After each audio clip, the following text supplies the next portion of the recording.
Hey guys, I'm here with a quick video on pricing technique. This is how I get through my items pretty quickly and compare them next to each other, and then also enter my tags pretty quickly.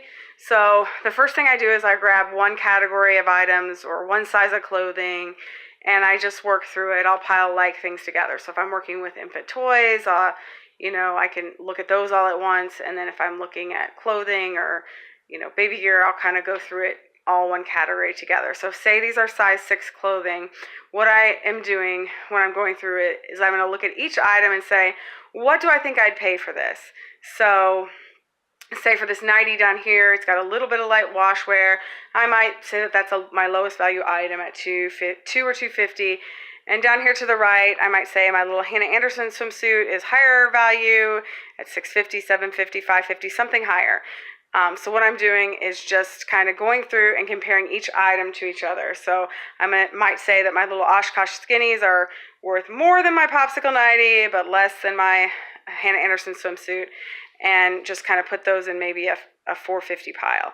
And so once I've kind of gone through everything and put them in a preliminary pile, then I go through each price point, say this is my $4 pile, and I group everything together that's similar. So I would group all my shorts together, and then I would put my 2 Nike shorts next to each other, then I'd put my 2 Justice shorts next to each other, and then maybe my 2 leotards.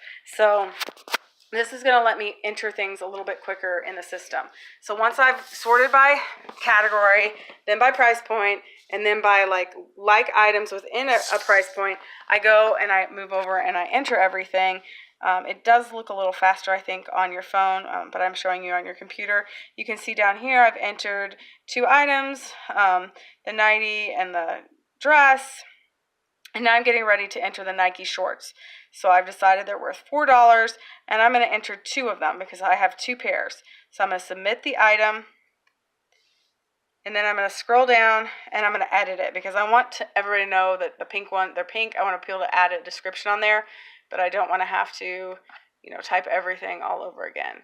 So then I enter pink, and I update it.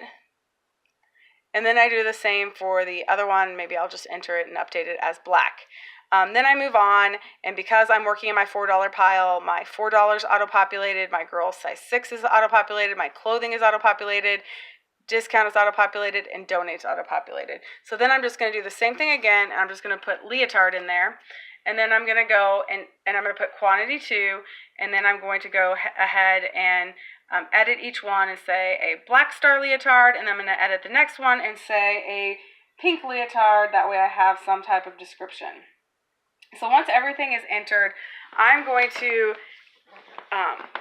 keep everything in order and kind of condense it so I can save some space and get all of my stuff piled into a pile in order.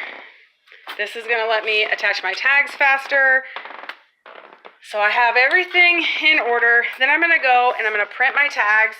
And once I have them printed, I'm going to cut everything at once. I personally think it's much easier to do everything all at once and keep everything together. And that way you're not stopping to cut a tag and then attach it and then cutting it again. But you just want to keep the clothing in order and the tags in order, and then it's very easy to go through, and I'll tag it here, fold it down, tag this, fold it down, tag, fold down. So you can go pretty quickly when you're kind of going through everything all at once, because you're able to be efficient by doing everything at once and then moving on to the next thing. When I'm tagging, if you're using a safety pin, you'll want to pierce the clothing and the tag twice, so you'll use the tag or the safety pin horizontally. If you're using a tagging gun, it needs to be a fine needle tagging gun, and you'll want to tag it at some reinforced area like this trim. You won't want to put it through the clothing because it'll put a hole in the clothing, and then we won't be able to sell it for you. So make sure you're really careful if you're using a tagging gun. I personally love them, but you do have to take a little bit of care so that it doesn't make holes.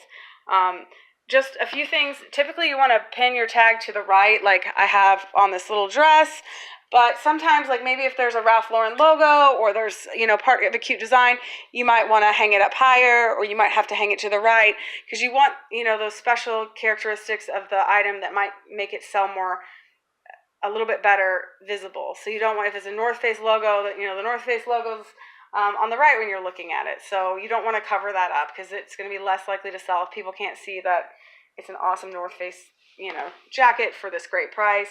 They might just think it's a Purple Champion one. So it's best to typically hang the tag towards the right, but unless, you have a design or logo, in which case you want to hang it to the left or some other place. I'll be doing a pricing strategy video for you guys tomorrow, so hopefully this helps you as you're working through your items and helps you do it a little bit faster.